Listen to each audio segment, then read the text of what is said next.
All right, and time to jump on into this draft. We're getting a little bit behind schedule here. Hopefully, Genji are going to pick a less passive game plan. They are going to resolve the issue of not having any easy engage options.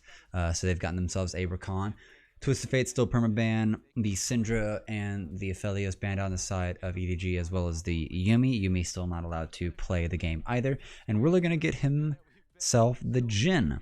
So good long range follow up AD carry right there. Not a great hyper carry, a good late game damage carry, but definitely is going to be able to help with setups, with brawls from afar, and should provide some opportunities. So Genji heading a little bit more standard. Still need to get their solo lanes figured out, but top and mid are going to be scared by EDG. So the bans are going to be for BDD and Rascal respectively. Flandre has secured his Graves. So top side is going to be pretty much super simple, and it's not going to be much for Rascal to really get away with. Flandre kind of dunking on him, not even doing more than neutralizing him with the Jax pick in the last game, which was pretty great to watch, honestly.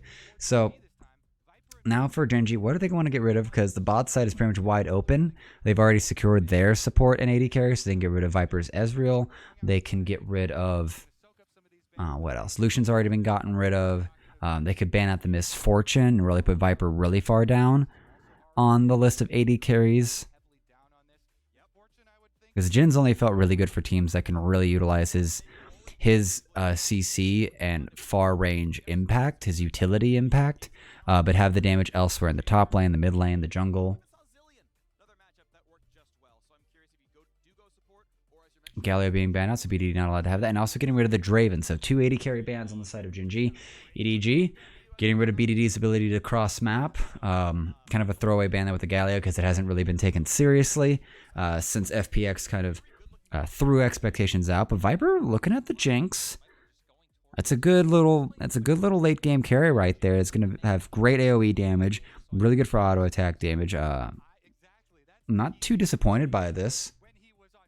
And now, what does Genji have any reactions to this right now? Because mid lane, top lane is going to be the call. Rascal can't pull out the Renekton. It has not had a good showing at this world. It's been kind of down in the dumps and easily abused by the ranged matchup. Flandre should actually have a really easy time here in the mid lane. It looks like the LCK mid lane special is also going to come in.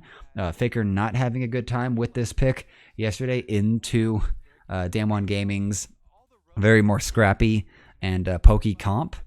But Genji with a pretty good team fight, front to back team fight, very good late game carry in the Azir. But that's kind of where like a great portion of the damage is going to come from on the side of Genji. Ruler's going to be good for setup, but Rascal's going to be good for like stun and absorbing damage. He's not going to be able to really 1v1 anyone on the side of EDG if this game goes later. Mako will pick up the Lulu, so that's trading hands, and that'll be plenty of enabling to just allow Viper to kind of clown on these fools.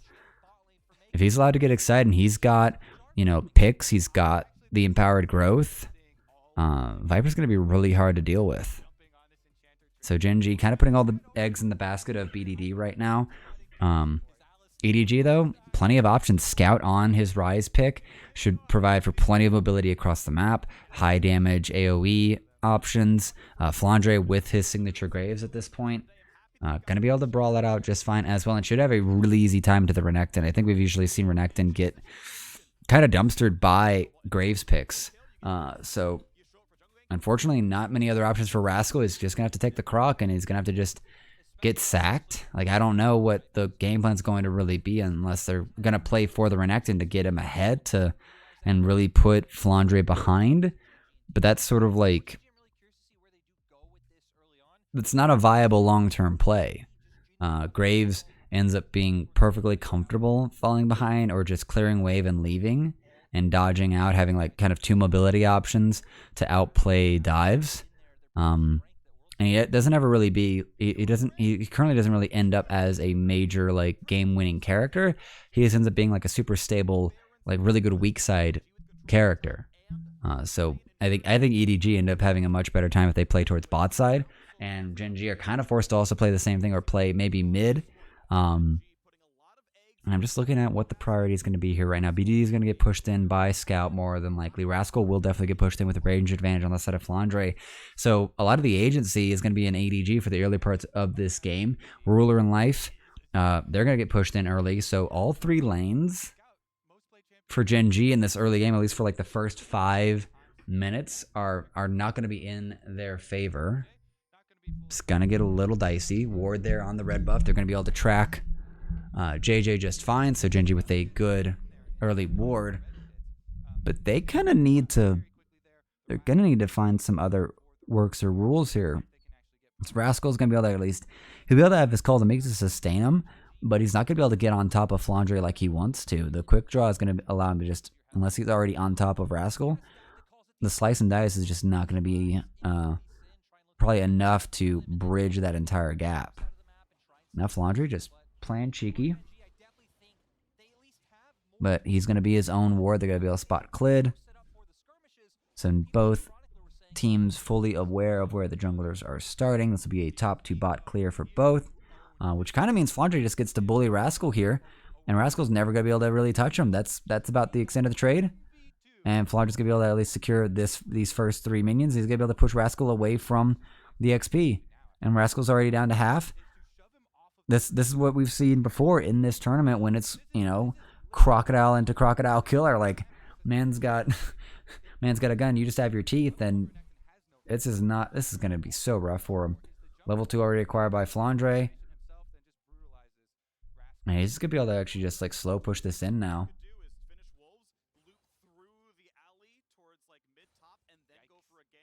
Yeah, this is going to be really rough here for Rascal. Mid lane, looks like Prio's actually gone in BDD's favor. Good few trades here bot side. Root's going to land. I keep seeing this. Like, everyone just keeps like moving just a little too slowly to dodge the Jin W. And now, yep, Rascal's been tenderized just fine here. Flandre's gotten healed up from the fleet footwork. And this is going to be a cannon wave diving. And it's going to be a level 3 Rascal. JJ's level 3 as well. So, and another teleport coming in from Scout. And they're just going to actually delay this. And now Rascal is leaving the protection of the turret. He needs to be able to get out. He flashes over the wall here away from JJ. And that is going to be a teleport for a flash burned.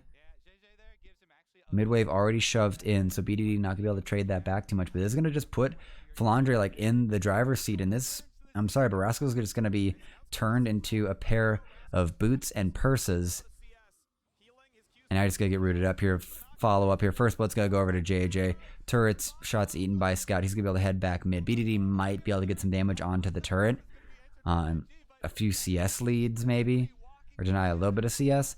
But that's basically like gonna be the bread and butter, I think, for EDG going forward here. Teleport used by Rascal to come on in. But now Flandre slow pushing this once more. I think he might actually try to clear this one out and go by.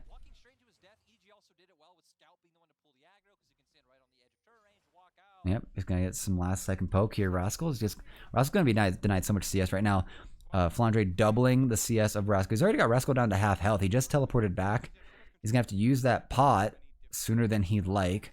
Clid invading, looking for JJ. Maybe looking for a plan to scout. Life on his way to join him. And that's going to be an easy little steal. Clid's going to get a nice trade onto JJ. And that's, you know... That's something, I guess.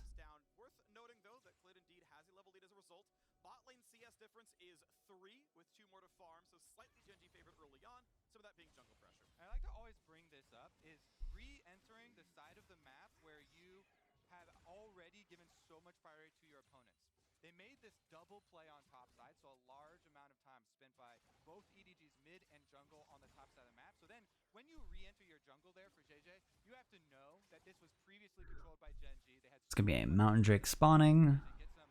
5 minutes has arrived. Now we're asking, what is going to be the next play here? Because EDG are the ones playing proactive, and it kind of behooves Gen G to find themselves a play as well, because they've done no cross mapping so far, and their cross mapping in the last match was very subpar. There was like 2 or 3 times that EDG just got to get a kill topside, get the Herald, get a Herald charge, and there was just nothing that Gen G was able to do on the bot side of the map. Like on the opposite side of the map, it just ended up just being free objectives. No one in play, no waves in position to take a turret. It probably wasn't until it felt like 20 or 30 minutes till Gen G got their first turret, actually, because they were just in such a passive position. Mako now out of mana, maybe able to clear this wave and get out of here. Ruler and Life going to step forward.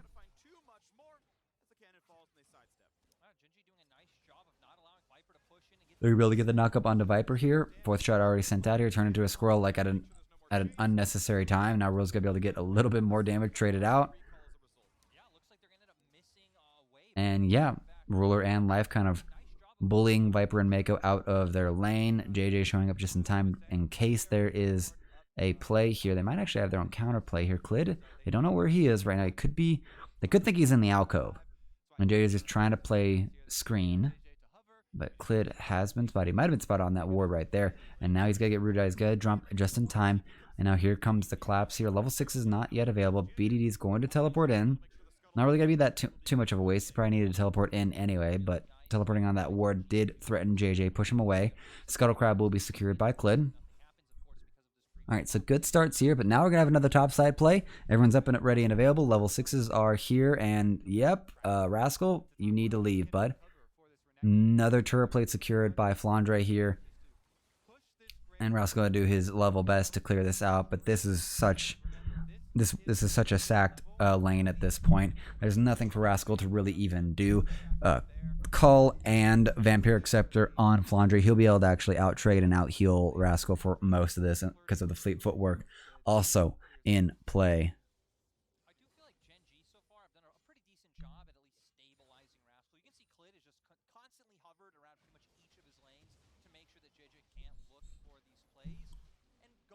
And we're going to have a game pause for probably technical difficulties.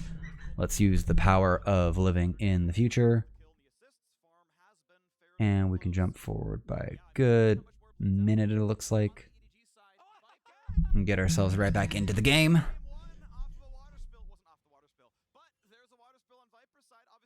Alright, so EDG just kind of hanging out right now. Not really getting much else done. Scout's going to get a couple of wards here bot side. I think they're going to start focusing around this Drake or on this bot side. They've already gotten themselves a pretty solid advantage top side, about a 20 CS lead for Flandre, and that'll be some pretty good danger there. Ruler bot to have, Life doing his best to heal and shield him. Decent counter roop onto Viper, but not a lot of traded damage.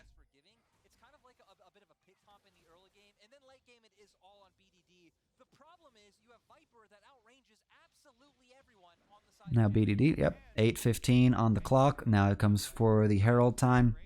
Genji first to move on this one. Good on them, following in T1's footsteps for being punctual for when your angry lobster monster arrives.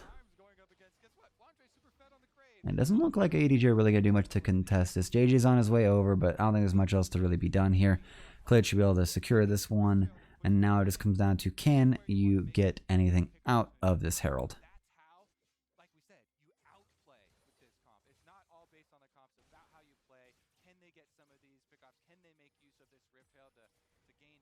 Turret plate gold going over to Viper and Mako. I think this Herald is going to end up being like the major equalizer, because right now it's been it's a good 1,300 gold lead in the favor of EDG right now. Genji, once again, lacking in plays, lacking in any proactivity, and I did not like the Renekton pick, as we have seen it's getting it's losing itself quite a bit of an advantage, more or less. Flandre allowed to just for free get the call, which will basically be like the assist gold leading into just kill level gold. Just a little bit of a time delay there.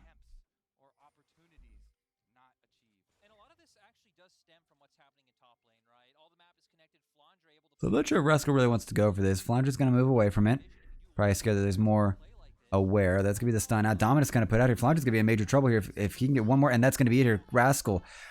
Very good on Rascal. He got bullied early on here, but he also knows that if he can get himself right on top of this Graves, there is going to be, and he gets at least maybe like a spell rotation and a half, this Graves will not survive. So very good play there by Rascal, getting Genji sort of back into this game, getting himself out of the hole he was in, and maybe even giving himself a little bit more of an equalizer in the gold department. So, good play there by the top laner of Genji. Now we need to see what else they can get done. Clid and Life gonna move through the jungle, but they're on vision. You're gonna be able to spot it out, find it. Herald in Clid's hands. I think he might even go for the Drake right now. Yep, that will be a start. So, yeah, Genji getting a major turn here. Flandre just kind of disrespecting, not really sure where Rascal was, and at this point, he maybe need to flash away sooner than this. Because once he gets to a certain level of low, it's just a flash empowered Q for Rascal to end it. So Flandre kind of playing disrespectfully there, playing a little bit of greed, or a little greedy, and gives the kill over to the Renekton, which will make this lane a little bit harder to bully, to rule said roost. But hopefully it shouldn't mean too much going into the mid and late game. All right, so so a good 400 gold lead in the favor of Flandre, even in the jungle, even in mid lane, dead even. Yeah, it's really even across all parts. Only the couple hundred gold lead in the favor of Flandre that's really deciding everything right now. So that's at least a consolation prize here for Genji. They've gotten at least 12 minutes deep into this game, and they're still holding even with the LPL champions. Now Rascal looking for it again. It's gonna be able to get the stun off. A level advantage over Flandre. It's gonna take quite a bit of healing to survive or get past that trade. But the times of Graves bullying the Renekton have ended, and EDG haven't really done much else about it. They haven't really tried to dive anyone. Here comes the curtain call. Viper's gonna put out the trap. It's gonna be able to stop Clay, which might actually stop this entire thing in its tracks. Gonna clear out the wave as well. Mako eats the hit. Oh, and what a ward hop play here. Viper's gonna get kicked back here. Flash already burned here. He's gonna go down here. Kill confirmed by Clit. And what a fantastic connection. Gets the kick onto Mako, but he's just gonna follow it, ward hop over, and kick Viper back into his team. And that is why Lee Sin ended up becoming probably the #2 most contested character, champion in the game right now. It's like TF, permabanned. And now Lee Sin just looking like a good reason to permanently ban it. And all of it really is coming off the back of Clit, who honestly had a bit of a rough game one. This time around, he's doing the heavy lifting for Genji. I'm so thankful for Genji to make this one interesting. They're actually playing off of that, mid-game pick potential with the Jin, Rakan, and Lee Sin that they have. Some fearsome opportunities there for them. If they didn't do that, if they didn't get the money here, then the late game would be just such a landslide. EDG, of course, can still tell themselves, just stick to the game plan, keep trying to, go according and keep it on a smooth pathway towards their scaling later. But Genji making it very interesting here, making those picks, getting those kills. And even now, right, Genji coming out with 3 mythics compared to 2 on the opposite side. So if any skirmish does happen in, the next minute, I feel like Genji are solidly favored. Right now, it looks like Clit's pathing up towards that top lane to make something happen. Interesting too, because yeah, could actually have ourselves another dive top side. Flandre gotta be taking away these Krugs, but I think they are aware of the possibility. So Flandre's gonna play really respectfully now. Rascal gonna start getting some of his gold back. Solo turret gold onto him. JJ's gonna start fighting Clit in the jungle. He's actually gonna go in for this. Here comes the Shurima Shuffle. Interrupted on the pushback, but Clit's gonna be able to connect the sound wave and follow that through. Scout's gonna be in major trouble here right now. Clit wants it, misses the sonic wave.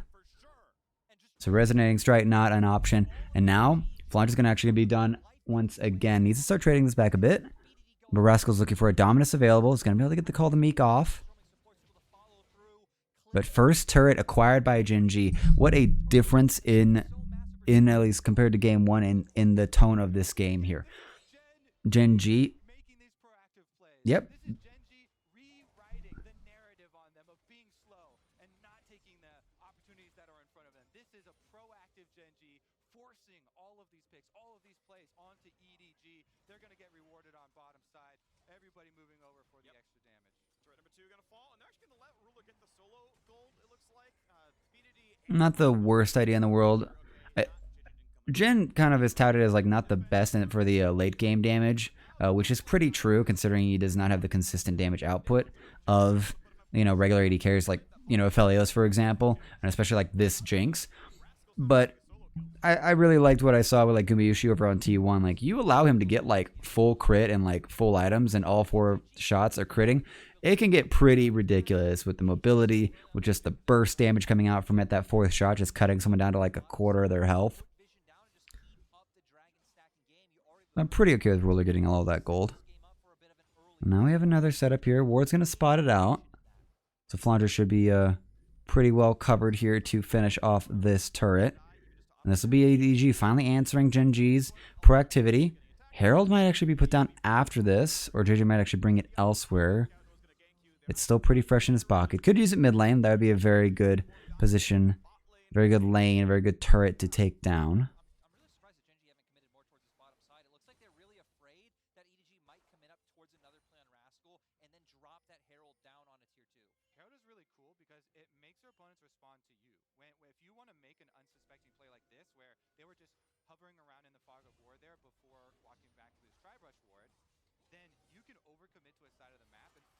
And we're going to have an engager onto JJ, actually.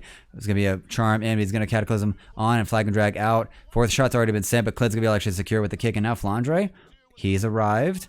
I don't know as much else to really be done here. The waves also found their way into the jungle.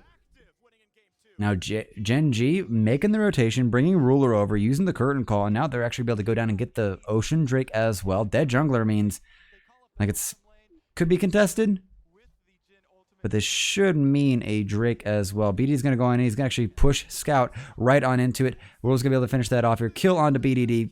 Finally getting something going here. EDG just not ready for any of these plays here. I think EDGs might have fallen victim to the narrative and thought Gen G weren't going to get anything else done, but Gen G are getting out on the map. They are getting some things done here, man.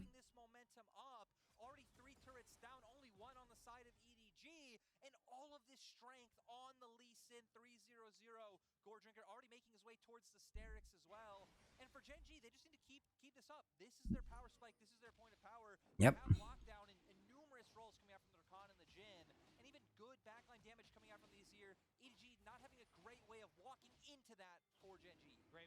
Yep.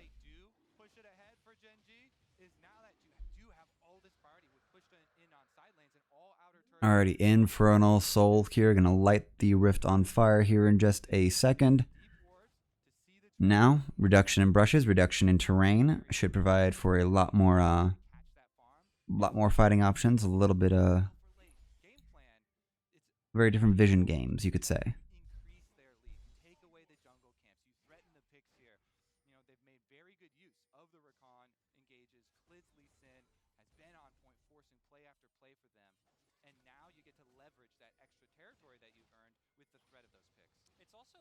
Mm-hmm.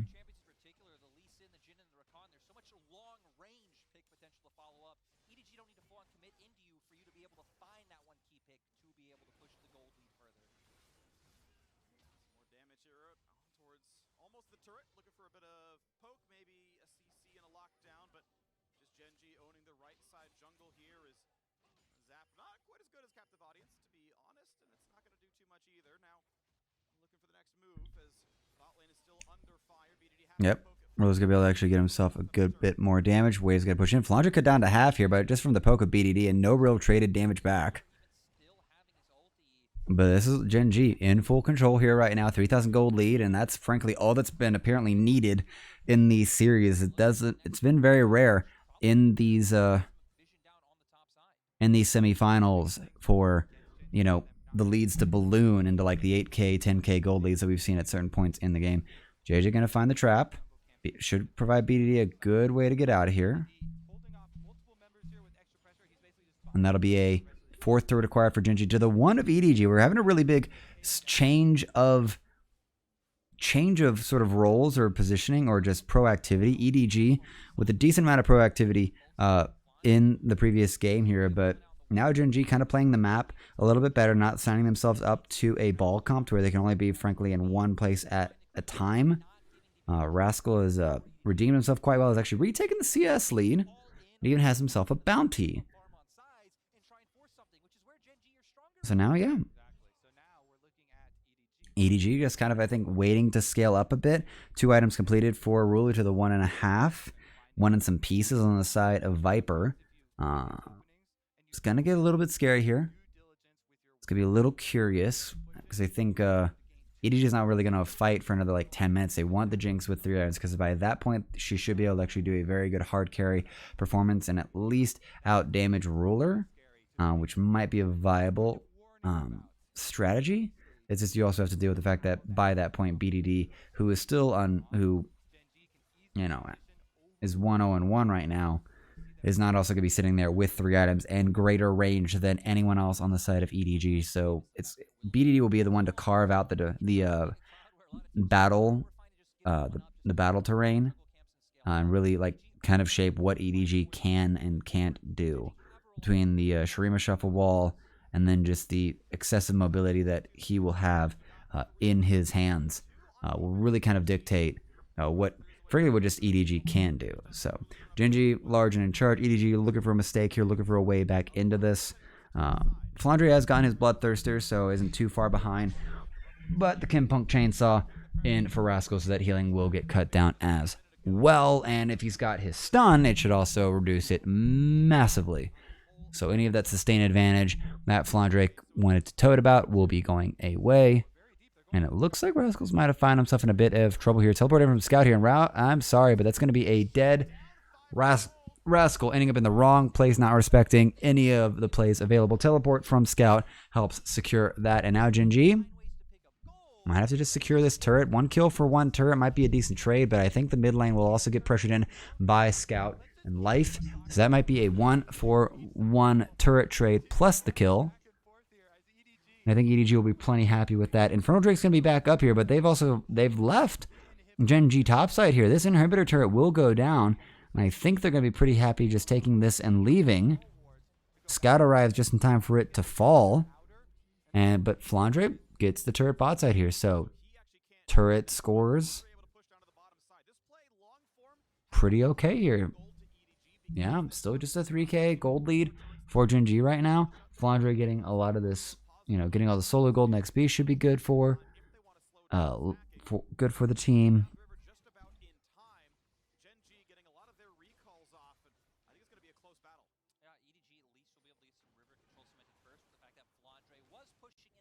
Alright, so this first Infernal Drake will be secured by EDG. Genji kind of poking their heads in, but they're only going to be able to come in just in time to see it fall. Now, can they route EDG around to give them a little bit more time, a little bit more access? The turret will be put down by Azir, but I think they want to get this tier 2. Sonic Wave connects onto Flandre for nothing. And now comes the Siege. Not a lot of anti-siege options here.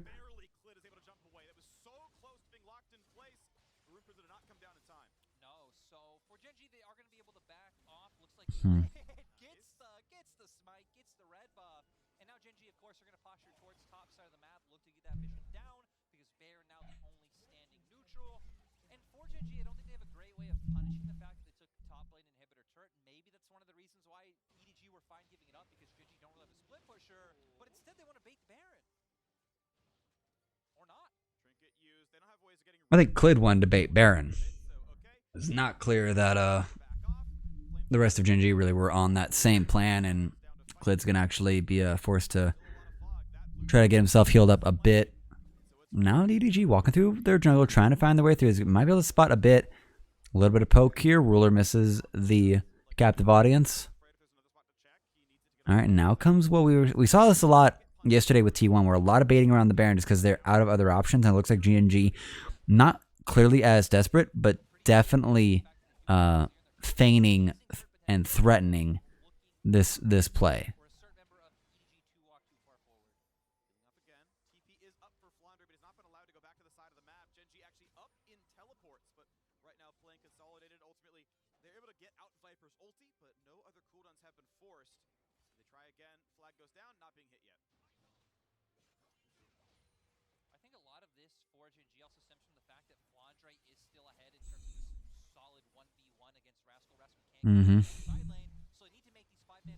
Yep, and now here comes another Baron bait. It's going to be Clay just playing screen right now. He should be able to jump back in and help secure this as needed. They're actually going to jump onto him. He's going to be able to dodge away from them, but he's going to ward hop just short of it. Life's going to come on in. Should be threatening the charm. This Baron's down to like only 5k health. JJ is going to be able to actually Cataclysm onto the company. But Genji can be forced away here. Now Flandre is going to be able to see. They're going to be able to actually take this half health Baron. Genji forced to come right back on in. Flandre forced out by BDD. And EDG will wrap around and move elsewhere. Genji, Baron bait, not going to work out like they needed to.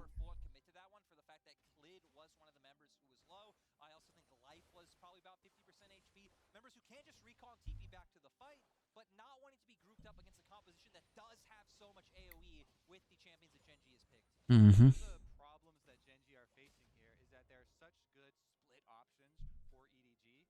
So Gen G are trying to bait here into their picks. You know, the Rakan, the Jhin, can they find something? But EDG have been safe enough to avoid this while also having those outs for later, Lyric, having that map control. And guess what? The Jinx continues to scale, the Rise continues to scale.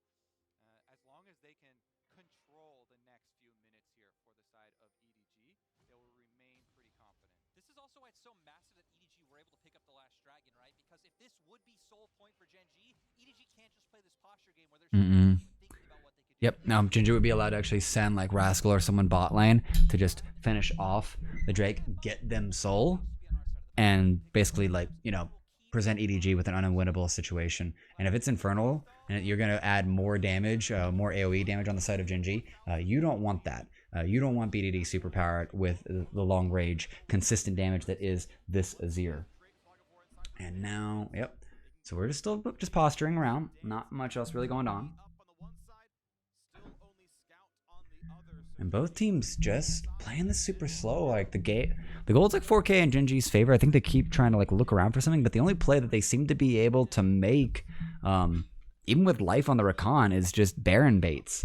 I think this Infernal Drake will be up at 40 seconds. I really think they want to be posturing around for this. I think Clid might have just been aware hit tab. Life's gonna head on over. It's gonna start actually like scouting out the river.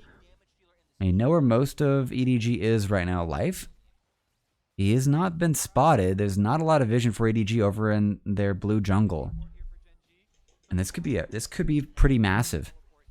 BDD is going to get pushed out, but they're going to try to actually jump onto him, and oh, that's going to be a really big danger. He's going to actually turn around here. JJ's going to actually die for it, and it's going to be a go back in for Life, but he's not going to be able to find anything. Curtain call from Rulers just going to push them back. Viper brought super low. Clid baiting for it, and now Rascal looking for it. It's going to try to isolate out one. It's going to be a knock-up, and it's going to be a dead JJ. Viper also running for it as well here. He's super low here. Mako's going to die now, and now it's for Ruler. He's going to get his fourth shot off. There goes Viper, and now Flandre all alone here, and Rascal is just going to take him down 1v1. Don't care about your shields. Don't care about the rest, and that will be a dead EDG. No one dies on the side of Gen G, and that's just Scout. And Scout was zoned away out of that fight entirely by Rascal. So now Gen G with Infernal Drake on the map and pretty sizable timers. Like there's going to be 10 seconds till JJ gets back up 20 for Viper. But I think Gen G with a full 5, they're going to be perfectly happy to force this on. They're going to try to grab onto Scout. He's going to go golden to buy some time, but should be able to turn, blow him up. JJ has arrived. Are they going to be able to actually defend this? Mako is here. Respawns are coming in, but they cannot kill these turrets and these people fast enough. This second Nexus turret getting a lot of work done. And here comes the Super Mega Death Rocket, and now Viper has arrived. And this is where it could get really scary. If Viper gets excited, it could be the end of it. He's got his LDR as well, so big 3 items. He has the advantage over Ruler right now, at least in terms of itemization. And Gen G going a little bit too ham there. They need to go down. They need to get this dragon, but that ward? All right, he'll be gone before Rascal can get there, and teleport's not available on Flandre. So Gen G get a lot done. They get an inhib down, but like the big reset required out of Gen G right now is going to basically give EDG free time to take over this Baron. Yeah, Baron rush on deck here. Viper with 3 items on deck. Clid's gonna have to find some miraculous steal here. BDD has arrived, but it's going to be so close here. 2,000 gold. He's going to actually get the click. He's going to go in. He's going to steal it. Baron goes over to Gen G. Now the fight's going to unload, and Viper's already dead. And that's going to be a dead Clid, but he has done his job. Flandre's going to be able to jump away here. The teleport out from Scott's going to be able to help save Mako, and now he's trying to save Flandre's. The big turn of damage from Flandre. BDD is going to be super low. He's going to use the Shroomer Shuffle to keep them away. The Divide doing it, but Flandre's is so tanky with so much damage. Ruler finishes off, but Scout is going to be able to stand his ground here. Brought low here. Big damage from BDD trying to reposition, and Scout is still holding this, but it will happen. It will go down. 3 alive on the side of 4 alive, actually, with Rascal ushering in the super minions, and Gen G in 30 minutes will take out EDG. And I think, ladies and gentlemen, we might have ourselves a series.